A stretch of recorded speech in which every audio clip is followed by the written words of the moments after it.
X-Men. Get it!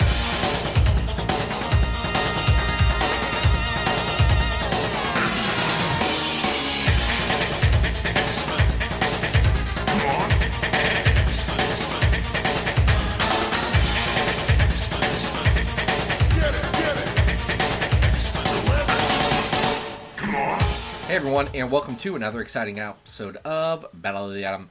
This is your weekly X-Men podcast where we rank every story from A to Z. I'm Adam. And I'm Zach. Hey Adam, I got a question for you. Okay. What kind of illicit substances are you consuming right now that are impacting your mental capabilities? None, to my knowledge. I mean, nothing. Are you one of those SSRI illicit hot chicks? Like that's what I've heard is that everyone who's on SSRI is like a hot chick now. Or sure. Dude, or non-binary individual. I don't want to specifically gender. I feel like while hot chick is a gendered term, it does have a gender neutral connotation to it. In that there is a hot chick energy that you can have outside of any gender identification. I'm just shrugging, but I believe you. I don't not believe you. I generally don't dabble in the dabblies. But that is the theme of our show this week. Is, as you heard from the end of last week's episode when Zach started seeing Queens of the Stone Age, we are talking about stories that involve substances. They do involve substances, drugs, if you will. Hey kids, stay in school. And we're doing this thanks in part to Patreon supporter Sean Dillon. Sean went on over to patreon.com/comicsxf and said, "Gentlemen, I would like you guys to, talk about some stuff on your podcast." Mm-hmm. Give us money to do it. And lo and behold, it is being done as we speak. Just one quick plug for Sean, though. Sean is a writer on Comics XF now, so this is kind of snake eating its own tail. I know for a fact Sean was not a writer when this request was made, so there's no double play happening here in general. We just honor any request that has happened.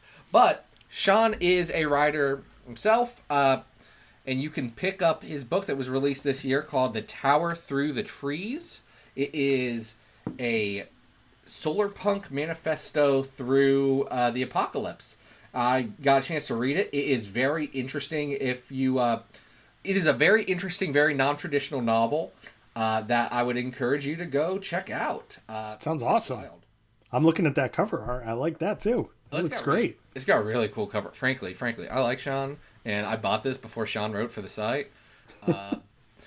But the cover art did like 50% of the work for me. The cover art was like, yeah, doesn't matter what the insides look like. I'm going to give this one a go. But it's a great read. Go pick it up. All right, cool. So after you give us money so that we can do this content. So you go to patreon.com/comicsxf. That money does go to Sean's pocket eventually in some form. Exactly. We're supporting our amazing writing and creative staff over at Comics XF.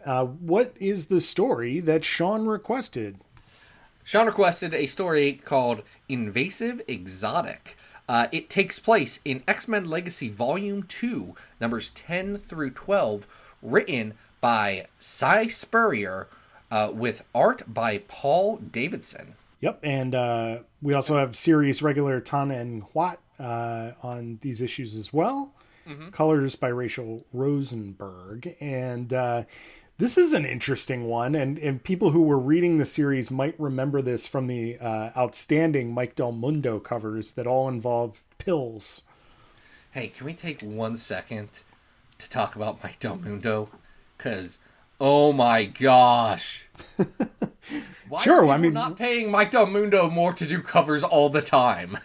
I don't know, does the best in the business, and these three are very good. So the first one involves people who are clearly mutants walking into one side of a pill and walking out as regular humans. We'll get to why in a second. The second one is Legion kind of drowning in a mist of dots that are coming out of a pill. And that looks like a skull.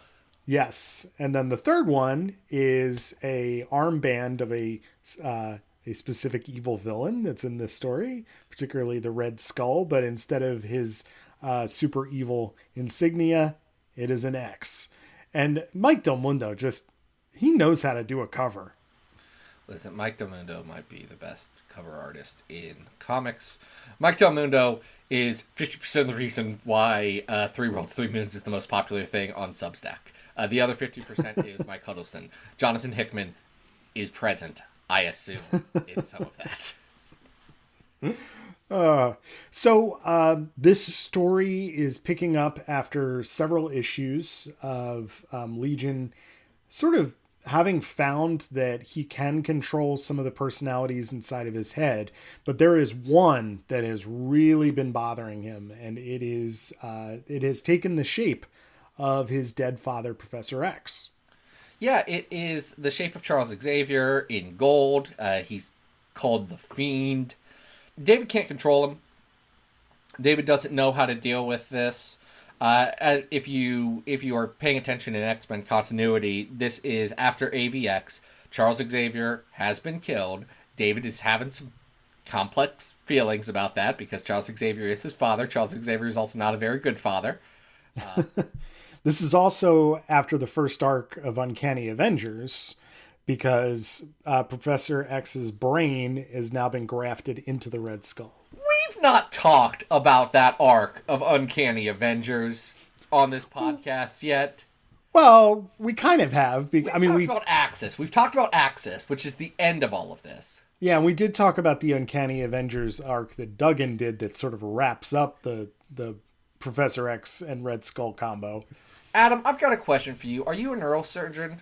I am not a neurosurgeon. No, never have been. If I take out somebody's brain and I put it in my brain, do I get all of their thoughts and abilities? Because I don't think that's how brains work. Folks, this is what we call comics. Rick Remender comics. Listen, they're not good. This one is good, actually. Like, Cy Spurrier, I was talking about this on a chat I had with some friends over the weekend. We were just talking about comics because that's what we like to do. Yeah. And I was expressing that, frankly, I have been kind of down on Cy Spurrier's recent work. His X stuff, Way of X and Legion of X, just haven't been hitting for me. They aren't the books I want them to be. Sure. Which is a bit of a personal problem, bit of an execution problem on that end, but hey, not everything's going to be for everyone.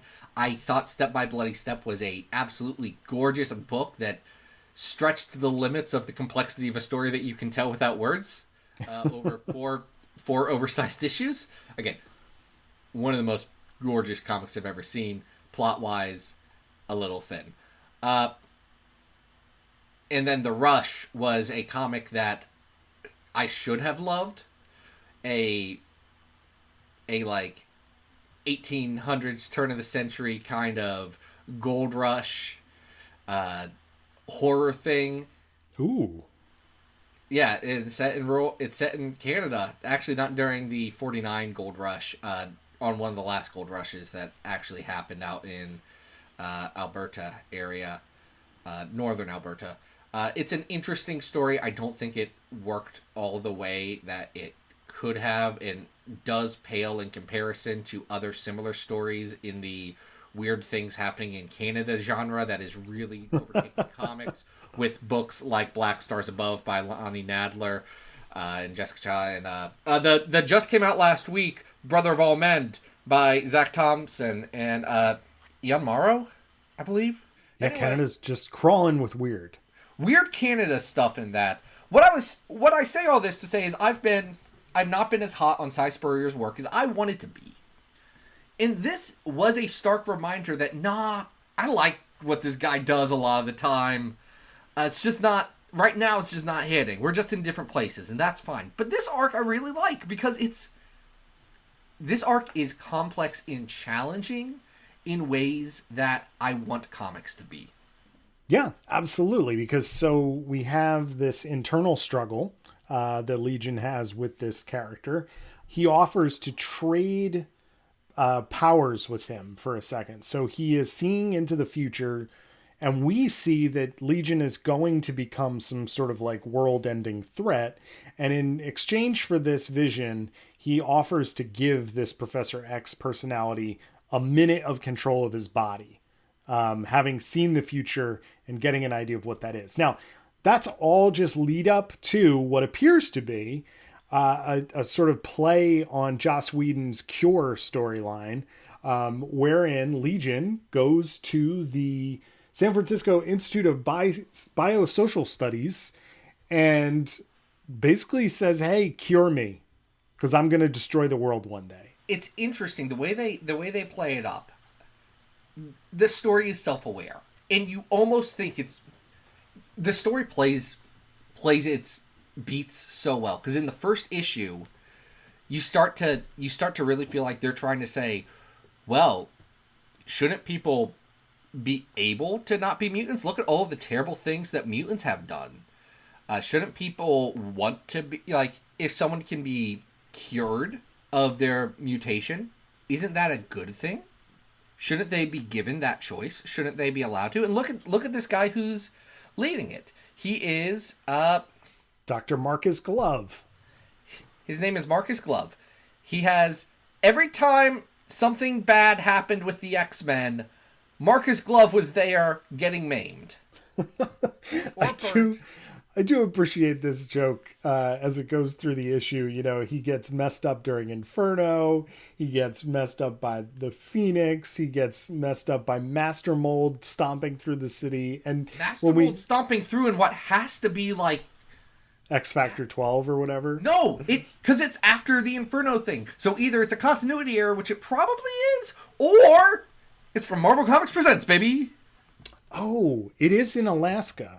But that was on Muir Island, so I don't know. It might be a continuity error. Adam, I think they forgot, and it's fine, and it doesn't make a difference, but it does bother me as the guy who likes X-Men continuity. So the entire time, Legion is basically like, you know, there's always a big bad. There's always a big bad. But Marcus is nice. But Marcus is like, hey, you know, he's affable. Right. So despite being kind of like a desiccated corpse in a wheelchair with a robotic arm, you know, he seems convincing. So he does not seem like he hates mutants. No. He doesn't want to do a genocide. He does want to give mutants a option if they would like to not be mutants anymore. That option will leave them catatonic and essentially lobotomized, but it's their choice to make. Right, and we do get a pretty great cameo of Ruckus from the Nasty Boys showing up and going through the process, which they televise. And then simultaneously... Hold on. With Ruckus, I've got a question, Adam. Yeah, sure. Was Ruckus really lobotomized by the pill, or was he just kind of dumb to begin with? It could be either. I don't think of Ruckus as one of the more intelligent members of the Nasty Boys.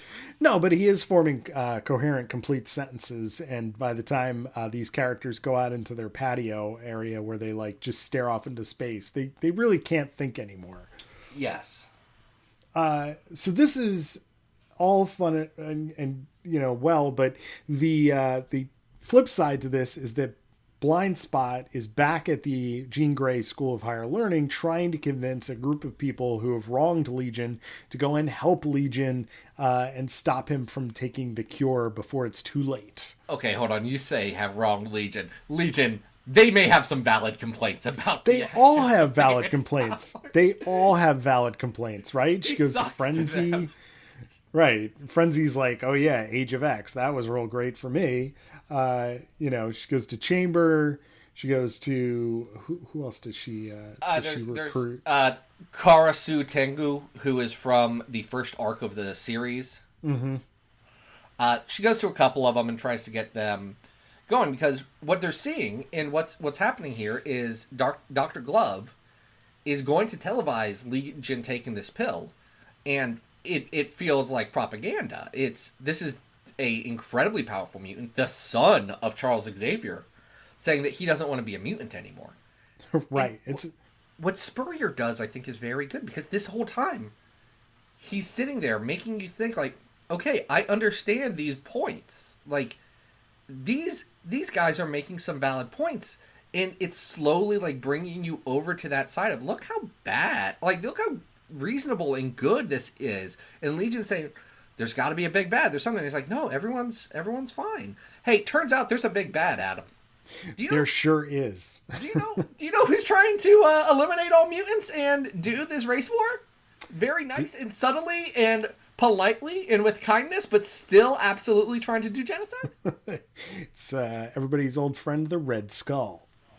It's not just the Red Skull. It's the Red Skull of this time, who is not even like the Red Skull Captain America fought for a while in comic books. Like, this isn't the Red Skull from those Ed Brubaker stories where he was living in that Russian guy's head for a while, or the Red Skull that manipulated John Walker into becoming Captain America and then U.S. agent and kind of killing his parent or getting his parents killed. He didn't kill his parents specifically. He loved his parents. But like the Red Skull, this isn't that one.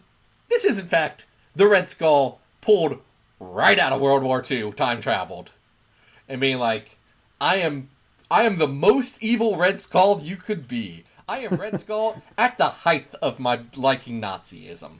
And he has Professor X's brain. So basically, David has some feelings about this. yes, absolutely. So what I do love about this, and we're talking a lot about the story here, is that there's a twist. And the twist is not that Red Skull is the villain. The twist is that, just like the other Legion story that we talked about recently, Legion actually has sort of prognosticated this whole thing and set this up for a couple of reasons. Number one, he knows that he can rid himself of this Professor X personality if he lets him take control and go fight Red Skull for a minute, and then let the rest of the X-Men team stop the Professor X personality. It all turns out that Legion has just been using all of this to like change hearts and minds across the board, whether it be the villain, whether it be the alternate personality, whether it be these X-Men. And he really does pull it off, and it's a very smart plan. It is clever. It works, and it says something, because what the book lulls you into thinking it's one thing, and then it's something else, and then it's a third thing entirely. Yeah, in just 3 issues. It's structurally incredibly good, and I know there's some people who don't like Paul Davidson and Tongan Hutt's art. I think it works really, really well for this series. Like, it feels kind of grody and off-putting. It doesn't, like, Marvel today, I don't want to call it a problem, but they do have a house style, and that house style is people who look like Stuart Immonen. Or want to. Well, it was people who look like Stuart Immonen, and now it's people who look like Pepe Larraz. Which, granted, love Pepe. Pepe. I would like more diversity in the Marvel artist pool right now, that's all. Because, like, Paul Davidson and Tongan Hutt, they are doing weird comics, and they feel right for this kind of story. It doesn't feel like just a basic X-Men story. It adds flavor, it adds character to this that wouldn't otherwise be there. Yeah, absolutely. And there's also just weird touches. Like, I would love to see, this is like a Forget-Me-Not level creation, but Santi Sardina, the I mutant, love Santi Sardina. the mutant whose power is taking credit for stuff and making people believe that he did it. I love that power. I just think it's so smart, and he uses this character to sort of like brainwash the public into thinking that, hey, this was Santi all along. We don't have to worry about any of this other stuff. Then the public does get confused. Like, wait, but he was a mutant. What? And yeah, this is too complicated. I do think, on one hand, Spurrier has too much trust in the public. Like, this feels like a pre-Trump comic, and I don't want to delineate the world between pre-Trump and post-Trump, but there's definitely like a increase in cynicism in the world today that was not necessarily there in 2013. Yeah, we were believing in the audacity of hope in 2013, and that hasn't necessarily panned out the way we wanted. Well, and we talked about this when we talked about this series the last time. I think it's actually the story right after this, right? The Hope and Glory. Yeah. This idea that the public can be so easily swayed or turned in their opinions. But I'm willing to forgive it more here. I think this is much more of a successful ending to the story. It's also because Santi Sardina is a great idea, and I understand why you can't constantly use him. We have not covered the issue that introduces Santi in X-Men Legacy number 8, but someday we're going to do that because that one rules. All right, so I mentioned that we have pretty recently ranked another X-Men Legacy story, but what am I talking about? Where do we rank our stories, Zach?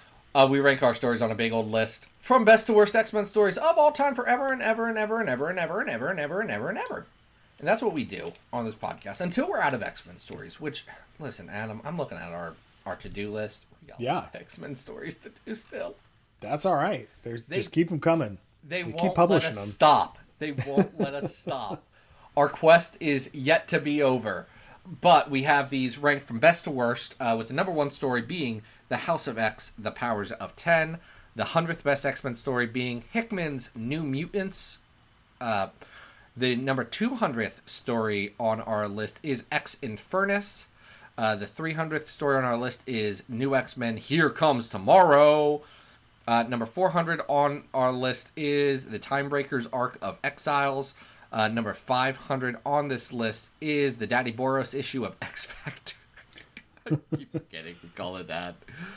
Number 600 is What If Wolverine Enemy of the State. And the worst X-Men story at 663 is the Draco, baby. Nice. Well, we do have the final arc of X-Men Legacy at 51. For real, we are many. This isn't as good as that. Yeah, and the final issue of X-Men Legacy, which is X-Men Legacy 300 at number 60. Also not as good as that. No, but I do think this is better than at 312, the Hope and Glory arc that we talked about last week. Agreed. This is better than Hope and Glory. This is better than X Factor 200 to 202, The Invisible Woman Has Vanished. That's at number 286 on our list. Oh, I would agree. I'm just wondering, I don't know. Do you think we're maybe like in the high 200s? Like I don't know. I like this one. I think this is a really tightly written story. Yeah. The art, as you mentioned, can be a little off-putting, but I think it works for the story. But I like the art. If someone said the art didn't work for them, I'd sit there and say, okay, yeah. Oh, it works fine. I just, in terms of memorability, may not be there. So, that's a good one you just highlighted. Marvel Knights X-Men at 240. I think this might be better than that. I think this is better than that. Here's the thing, Adam. As I look up the list, I see a lot of stories that I'm like, yeah, no, this is better than that. Like Mr. and Mrs. X at 220, the first 5 issues of that. I think this is better than Mr. and Mrs. X. Is it better than Madripoor Knights at 222? No, but for some reason, we were mad at Jim Lee the day we ranked Madripoor Knights. I do not know what we were thinking about. I honestly think, Adam, like the next day, I was like, I think we probably put that one too low. Maybe we messed that up. Well, we never know. We would. That's the beauty of this list. We've never made a mistake. We've never gotten one wrong on this. But like, let's take the average of what's around that area. Okay.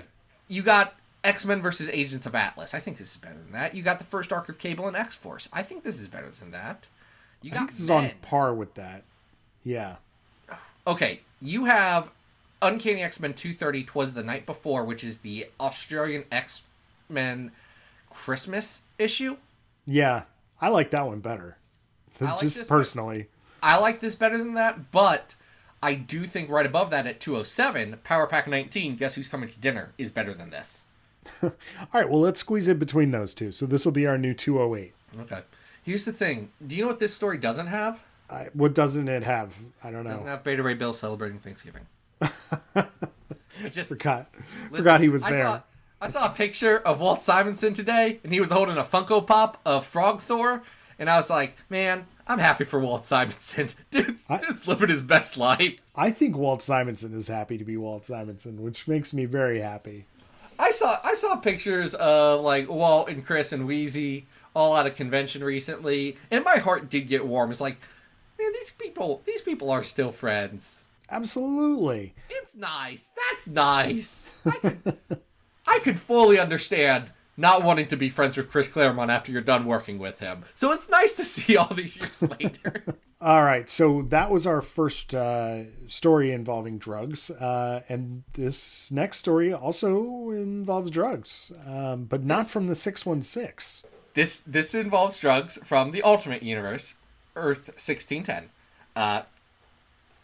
It's a story called Absolute Power. I called it Banshee because I'm not gonna remember it. Mark Brooks draws this. I always forget, like, Mark Brooks being a artist who doesn't just do covers. Yeah, we also get some fill-ins from Clay Mann and Brandon Peterson here as well. We do. Aaron Colliette does the writing on this. Colliette only wrote these 4 issues of Ultimate X-Men, 94 to 97. It's called Absolute Power, which is weird. You should call it Ultimate Power if you're going to do anything like that. Ultimate Power corrupts, ultimately corrupts. If you want to like do a Absolute Power thing, insane. Use the word Ultimate in the Ultimate Universe as much as possible. You fools. This is from 2008, so it's late Ultimates. He also did 2 other Ultimate X-Men Fantastic Four annuals, which I've read, and I couldn't tell you much about them. This is a kind of weird story, Adam. No kidding. So this begins with the revelation that this universe's Colossus, as a child, was not able to get jacked enough to support his metal form. Yeah, so it turns out a lot of steel is really heavy. So honestly, fair. Yeah, fair right there. So since his youth, this Pyotr Rasputin has been basically on some form of like HGH, steroids, kick, whatever, real or fictional you want to call it. This is, in this story, the drug is called Banshee, and he has been shooting up since his youth so that he could be the giant metal form that we all recognize. It's so he can be strong enough to be a big boy. Which we find this out because Alpha Flight shows up. Yes. They are Alpha Flight because North Star is there, or North Star is with the X-Men because North Star and Colossus have been dating for some time now. Right. Yep. Everyone forgets Ultimate Colossus was gay. In their defense, he's not a very memorable version of Colossus, Okay, yes, you say that, but you gotta remember, like, how few have you flipped through like the Marvel Pride specials? Yeah, absolutely. How many characters in there are like big characters? How many characters do they let do this? Oh, right. It's very few. It's all these little side characters. 2005, when that hit, that was like not a insignificant thing that Colossus is gay, even if it wasn't the real Colossus or all this. Well, but just this week, or just this last week, and spoilers for comics from just this last week, they finally let freaking Betsy and Rachel be gay. Yeah. And those are characters that they're just not going to adapt into things. Yeah, I'm not saying it's not a big deal. I am saying that no one at the time was probably reading this terrible book. By the end of Ultimate X-Men, like there was a reason why these have the March to Ultimatum on there. Robert Kirkman did drive the book into the ground. Absolutely. So we do get this version of Alpha Flight, which involves a Rain Sinclair version of Sasquatch. Jubilee is on this team. Rain Sinclair being Sasquatch in this is just dropped in as like a weird... Hey, it's Rain. Yeah, it's like, okay, that's a choice you made that does nothing to this. Yeah. Sunfire pretty much looks like AOA Sunfire. Snowbird is here, but Danny Moonstar is Snowbird. Yeah, it's weird, right? John Proudstar is Shaman. Like, these are a lot of weird choices in this. I don't understand. John Wraith is Vindicator, which is really weird. Well, the important thing to know about this Alpha Flight is that they can kick all 25 of the Ultimate X-Men because they're all on Banshee, and they're infinitely more powerful than our X-Men mutants. Okay, here's the thing about Banshee. It's like a mutant growth hormone kind of deal. It's apparently heavily addictive, which is not something that Colossus had shown for a while, and it drives you crazy. Jean Grey, very, very big proponent of the Xavier Institute's DARE program. Not happy about this. And it's not subtle. I mean, she is running around talking about the school's zero tolerance policy and this, that, and the other thing. And if anybody gets caught using this, they're going to get expelled. We need to get rid of Colossus right now. Listen, I know Ultimate Jean Grey will end up making some insane choices that we have discussed about on this podcast already with World War X and everything that happens immediately after this. This is a truly bizarre characterization for her to say, we are doing zero drugs ever. Drugs are the worst. If I even smell a hint of reefer, you're all out. Meanwhile, she's been like exploring the galaxy as Phoenix and like starting religions based on her. We cannot try and explain Robert Kirkman's apocalypse in the Ultimate Universe. It doesn't make any sense, and I'm not doing it. Okay, I will not even try. So Colossus gets his own a band of X-Men together, which consists of Dazzler, Rogue, Nightcrawler, and Angel, who is an eagle, which I love. I think that's very funny. I think that happened before this, but I'm not 100% sure. No, it had to have, but it's still really funny. Anyway, I didn't know if this was because he had done a bunch of Banshee, and his superpower turned him into a bird person. I don't know. It's possible. They're all on Banshee. A nice note about this is Nightcrawler is back to not being homophobic, or at least being more accepting of Kurt, and that's nice to see. Yeah, Kurt apologizes. We get a twist here as X-Men fight Alpha Flight, and everybody's high on this Banshee stuff. Where does the Banshee come from, Zach? Because one of the X-Men has tested positive, and it's Wolverine. Wolverine has tested positive for a drug, and Wolverine is adamant that he doesn't do drugs and he has never done drugs. Which Ultimate Wolverine has absolutely done several drugs.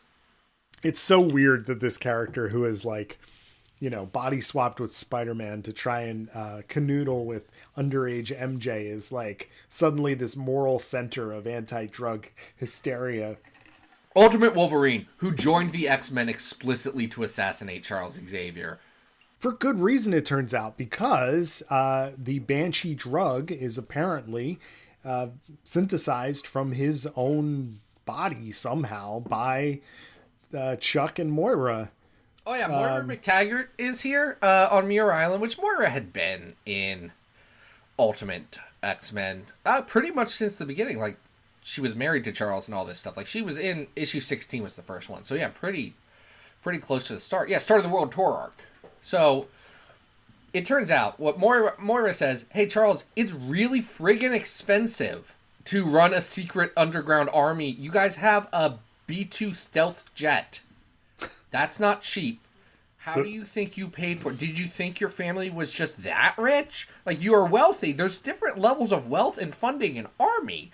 So I've been doing underground drug trading this entire time. Also, I'm a mutant and I have Banshee powers. Yeah, she's Banshee in this. What I particularly enjoy. Dumb. That's such a dumb twist. What I do enjoy about this is that they keep talking about how Banshee is cut with different things. So they're like, this Banshee is cut with butane, ethylene, same crap they use in meth labs. At one point, they even say that it's mixed with fentanyl, which I'm like, oh, okay. Is anybody still alive after using this stuff? It's ridiculous. None of the Ultimate X-Men are using Banshee in a safe space. No one's testing. No one's doing it. This is not the way to do recreational drugs. I wouldn't say this is recreational. This is really hazardous. And Wolverine is professional drugs, I guess. They are doing this for a professional capability. So Wolverine does, spill it out all over the ground and click his claws together and blows the whole thing up, which, hey, good for Wolverine. And then the story ends with, I guess, like an intro to Ultimatum, a little teaser, which, great. Yeah, it turns out Magneto was also working with Moira to use the Banshee to create a super soldier army, and then Pietro shows up and he's like, "Yeah, we're not doing that anymore. Dad's got a new plan." That plan's Ultimatum, which is not. We'll get to Ultimatum when we get to it. I can confirm it is on the list of things to do at some point, officially. Well, here's what I will say. This is not good. Arguably bad. Yeah. I mean, there are a couple of moments of like fun art here, but the story itself is not well written at all. In fact, in between the second and third issues of this arc, I was convinced I missed an issue because of how poorly it's connected. I thought like some stuff had happened, and no, nothing did. It's just, the way that things were written. So I don't think this is gonna rank very high. I don't think so either. So we have a couple of Ultimate X-Men stories that are not low on the list. World Tour is in the top 100. Tomorrow People's at 119. Mm-hmm. And then you jump down to the Tempest at 441, which is the Ultimate Sinister story, which isn't good, but is great. That, at the very least, has, I think, more comedy to it in just the way that Sinister is portrayed, and I think it's probably more coherent than what this story is. I think we can safely say that Brian K. Vaughan knows his way around a script a bit better. Like, even if it's a bad script. Sure. Knows when his beat should be, knows how to pace stuff. Yeah. That's a skill. At 477, we have Cataclysm Ultimate X-Men, the last Ultimate X-Men story. Adam, I think the Cataclysm story is better than this. I do too, and that wasn't very good. That one was bad. Yeah. 500 on the list is Generation M. How do you feel about it compared to that? I think this is worse. Worse than Wildcats X-Men, yes. Is Wildcats X-Men? No, it's not. It's not too low. That fourth issue is an abysmal. It's really bad. And actually, the third issue is kind of bad, and the second issue isn't good. I just think about that Travis Charest one. How about it? I think Magneto War, for all of its misgivings, like, that's probably better than this. Magneto War, I don't think I enjoyed reading Magneto War as much as I enjoyed reading this, but that's just because this was weird. Like, I was sitting there like, this is what you're doing? Okay. I just wanted to see what weird stuff they were going to do to X-Men again. Yeah. I'd read this story. I'd forgotten a lot of it. I was like, I knew Sasquatch was somebody that wasn't right. Who said Rain? I was like, maybe Feral? Maybe Grizzly is actually... No, it's Rain? Okay. Yeah. So...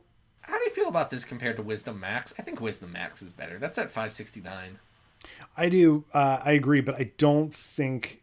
this is tough, because, like, I don't think it's as, like, dumb as the New Mutants Gladiators Karma arc at 570, but that does have Bill Sienkiewicz art in it, That's even if some of it...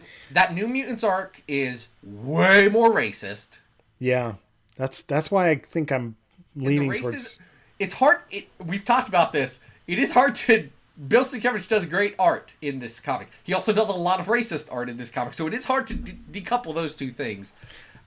I think we're in the right spot, though. Like, I think we're in the right spot. I would probably say that New Mutants Gladiators is a better story than this, but maybe not too far below. Like, I think this is probably better than 577, the Romulus arc of Wolverine Origins. Yeah, I would say that. I don't think this is better than 574, the Infinites of Evil from X-Men.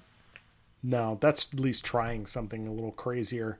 Failing completely, but it is trying. Yeah, I think for all of its faults, X-23 Volume 1 is better than this too. So why don't we squeeze this in between 576 and 577, 576 being the first arc of Beast joining the Avengers. Yeah, I mean, listen, this one's bad. Yeah. It's weird. It's weird that that's what they... I get that they were at the end of the Ultimate Universe and they're like, we do have way too many X-Men. We're not going to use Banshee. He can be a drug. All right, so we have one more story of drugs. And this one is maybe not drugs as much. Well, there are drugs and cigarettes. I mean, nicotine. Yeah, for sure. So it's the first thing they say in Feel Good Hit of the Summer by Queens of the Stone Age, which, as we know, lists all the drugs. So, Zach, I want to show you my personal copy of Spider-Man, Storm, and Power Man Battle Smokescreen, which is what we're talking about for our third story today. This is a 1982 PSA comic written. We don't know. We don't know who wrote it. That's The crazy, American right? Cancer Association, maybe. This is the only story we have said, don't know who wrote it. We've had stuff with like the inker isn't credited, or especially in the 60s. Colorists, that was less of a art and more of a assembly line process at the time. I get it. They do not list who wrote this. No, they don't list any of the creative team whatsoever, so you would not Who drew know. this bad boy, Adam? John Romita Sr., the Jazzy John Romita.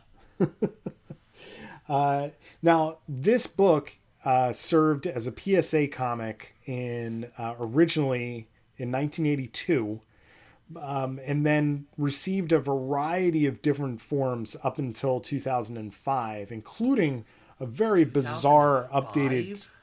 Yeah. Oh my gosh. Yeah, they were really the just so people understand what it is we're talking about. This was put out by the American Cancer Society and was basically a freebie for kids as an anti-smoking propaganda. So, which great. I don't think people should smoke, but I remember specifically every year in elementary school some kind of assembly and getting a copy of this, to the point where by the time I was in middle school, I think I had 7 copies of this. And that's only because one year they gave me 2 copies. So, and this is a not like super comic.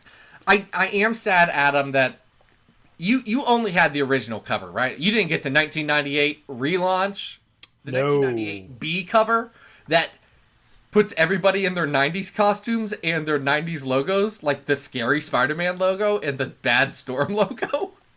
yeah, and I'm interested in tracking that down, because what I'm unclear about is whether the 2000s version has updated interior artwork or not, because I believe it's the same exact story. It says new artwork in the description on mycomicshop.com. It does, but I don't have a copy to compare it to, so I'm not sure. We are looking at the original 1982 version right now. That is correct. Yes. So this story basically involves the comings and goings of a high school track team and its star runner, Brett. I want to be very clear. They are high school age students. They are a all-city track team, not specifically associated with any individual high school, which is a wild thing that the book goes out of its way to like clarify. Now, doing some community service for the good of the city, Luke Cage is mentoring Brett, but has somehow, I guess, missed the fact that he has gotten in with the wrong crowd, including his girlfriend Carol and some gangsters down at the South Side Social Club. Okay, so here's the thing. Legitimately love that this is Luke Cage doing this. Like, that is, of all of the Marvel characters to pick to be like, hey, who's gonna be like doing some community service just like because he really cares about his town and wants to help out others? It is Luke Cage. That is current Marvel Mayor of New York, Luke Cage. Yeah, I mean, it makes sense. Unfortunately, this comic, because it's PSA, has to interrupt its own story to give you a lecture on the effects of cigarette smoke on your lungs, including like a list of symptoms and illustrations of your insides. We don't have to explain that. Like, Smoking's bad for you. folks, I'm going to be honest. If you're coming to this podcast for the first place to tell you that smoking cigarettes ain't good for you, I'm really confused. It's common knowledge. It is known that smoking cigarettes is a negative impact on your body. Yes. However, the American Cancer Society's defense, this was 1982, and there really was, an effort to try and make sure that people weren't picking this up, because it's not like today where everybody vapes. So do like the 20-year-olds listening to this podcast, do we skew young enough for 20-year-olds? I don't know what our audience is. No anymore. idea. 20-year-olds, would you have grown up in a place where you had to specify smoking versus non-smoking sections? People don't remember how big of a deal it was when they said, hey, maybe we shouldn't smoke inside anymore. Like, just places. Can we just So stop great. that? Great. Legitimately, the only place where I was like, oh, this isn't the right place to stop this was the bowling alley. Because the bowling alley felt like a bar. And I was in 4th grade, and I was like, no, I can't go to bars, but this feels like a bar. There's a bar right over there, which is true. Bowling alleys are just very cheap bars where people bowl. But It's true. I digress. In general, great decisions. So for some reason, Storm is here. Spider-Man is trying to help out Luke Cage. Storm has really no place in the story except to get knocked out by the villain Smokescreen. And If people wanted to know the dire straits of Marvel's female characters in 1982, it's the fact that Storm's not a bad character. Storm is a team character. And Right. has always, for her publication, been a team character. Storm was by and far the biggest Marvel female character. Who's number 2 of this? Like, in 1982, who is Marvel's second biggest female character? other X-Men? Yeah, is it Kitty Pryde? I'm trying to think. Probably other X-Men? Like, The Ghost of Jean Grey? I don't know. yeah. Folks, there weren't a lot. No. Storm's here because she is Marvel's most marketable female character. Mm-hmm. Spider-Man's here because he's Spider-Man. Kids Yes. love Spider-Man. He's Luke Cage is headlining here this because book. he oddly fits the story. Like, he's the only character that feels like he should actually be in this story. I could see Luke Cage volunteering for this track team. I think it's worth noting that the book utilizes 2 African-American protagonists and that the main character of the story of the kids is also black. So I feel like the research that went into this in terms of what communities they wanted to affect and who they wanted this to go out to, there is probably a PR effort here in terms of which characters were chosen and why this story is told the way it is. I'm sure that's the case, but I am also I don't have the demographic data in front of me, but I do know that things like smoking tend to have a outsized effect on the black community compared to other communities, especially in the 80s. Like, by the 80s, people had known that smoking was not good for you and were trying to stop it across the board.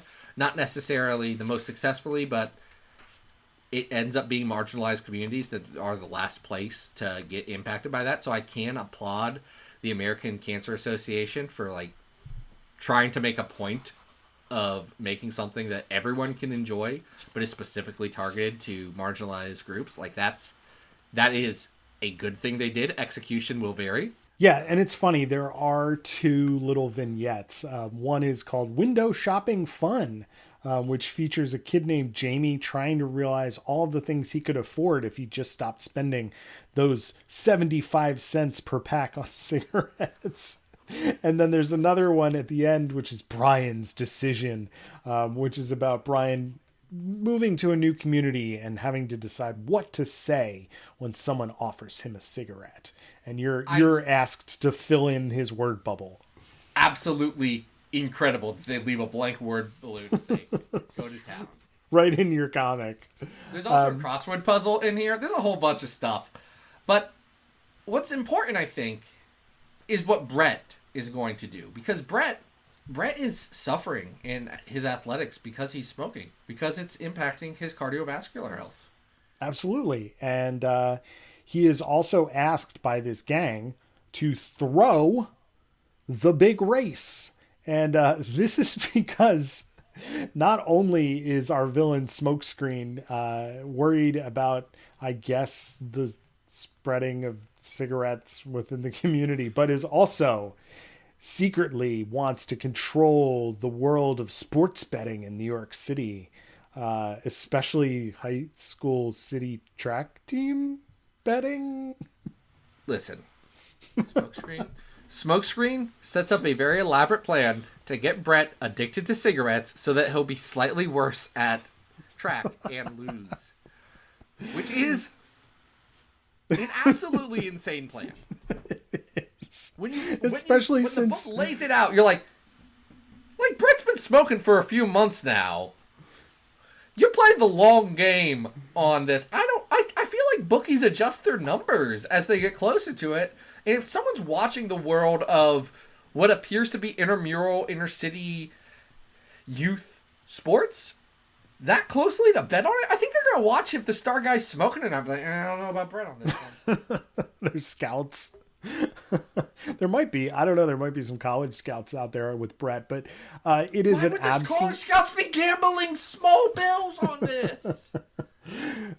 It's also funny that Smokescreen believes that the winnings from this particular thrown bet will allow him to control the underworld of sports betting in New York City. And it's just... Smokescreen literally just needs a loan. Right. He's a white guy. He can go to a bank and get that. Did we mention that he has like a Doctor Strange cowl, like a face mask, and a Superman emblem that says SS in it with a little cloud? It's ridiculous. They absolutely did not think about what someone wearing SS on their shirt would imply. They did not. Have you seen the 90s update of Smokescreen?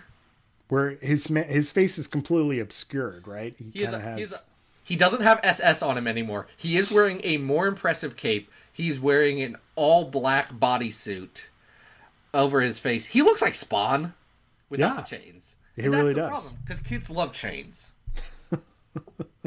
But this comic does make a good point that if they love chains, that's fine, but they should not love cigarettes.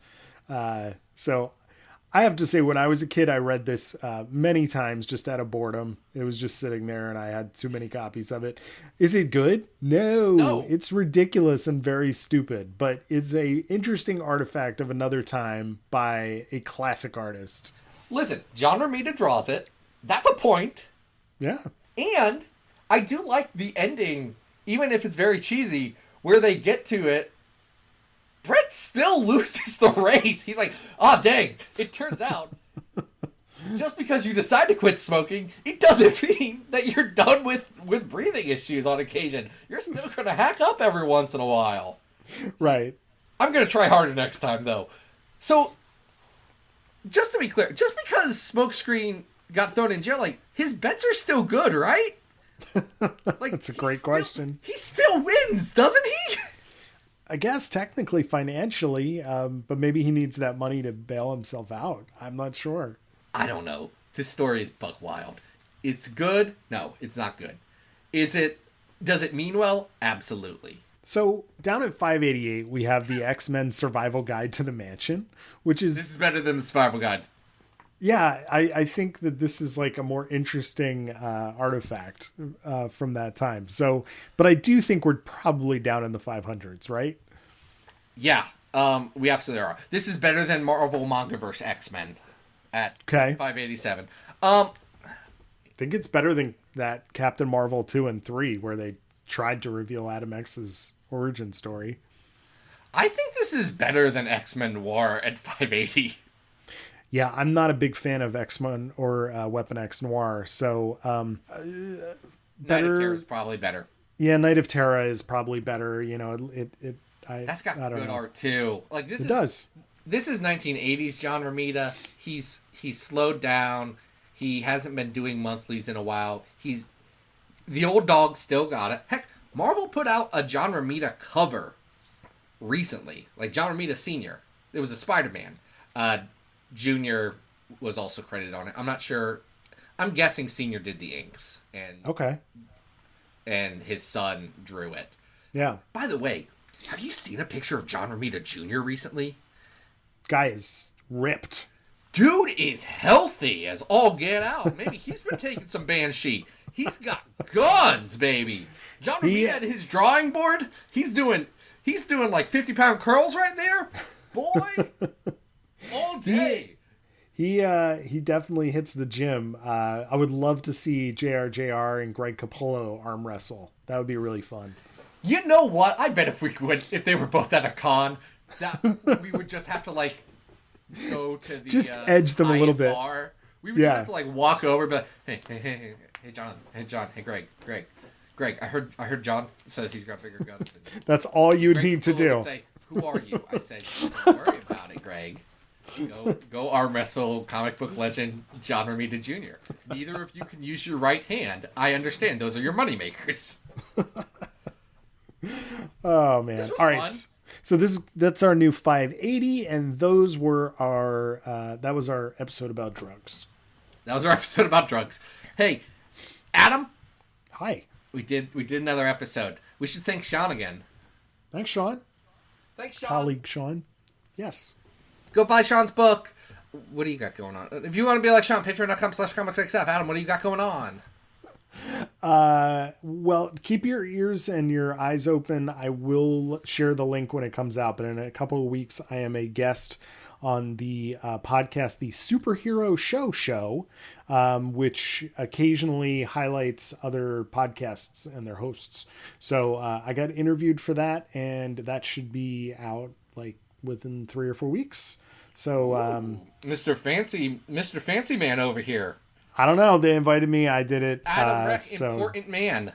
check that out. And you can always follow me on Twitter at Arthur Stacy. And Zach, what are we talking about next week? Mutant X. Again? All right. We're doing another Mutant X episode. Do I promise to not cover the Mutant X series, the other comic? No, we haven't selected yet. We'll see if we can't come up with something funnier than that. But until then, folks, maybe we'll talk about the Goblin Force a lot. Ooh. All right. Adam, you know about the Goblin Force, right? I do. It's exciting. Until then, folks, this has been Battle of the Atom. We hope you survived the experience. Get it!